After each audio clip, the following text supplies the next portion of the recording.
Nope. Nope.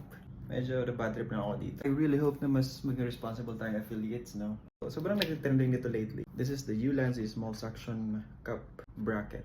Kakabili ko lang, kaka-unbox ko lang. Watching all the affiliate videos, watching all the ads. Sobrang ganda niya, very useful, di ba? Sobrang malakas naman talaga yung magnet. Meron pa siyang ganitong design to hook it sa bag mo. Meron din siyang suction cup to attach it sa kahit anong surface. But unfortunately, nangihinayang ako kasi this one's got like a really big limitation. Na hindi siya dumidikit honestly sa lahat ng tipo ng surface. And I think medyo na-mislead lang ako sa nakita kong video. Biggest limitation ng suction cup na to is that hindi siya dumidikit sa painted walls.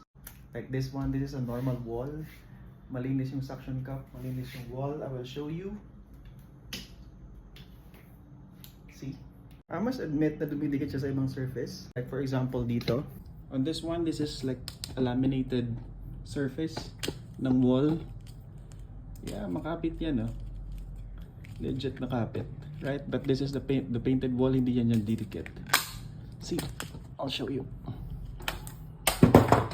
And even sa table ko, yeah, this is like a normal wood table. Kahit push ko yan dyan and then use my ting. This is a cabinet, wooden, glass.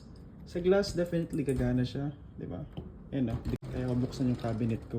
Pero sa wood, you'll see. This wood as well. Yeah, try natin i-push. Nagets. Definitely sa glass it will work. Kapit, di ba? Kung matanggal. Yes. This one, yes. Laminated, okay din. How about this wood? Nope.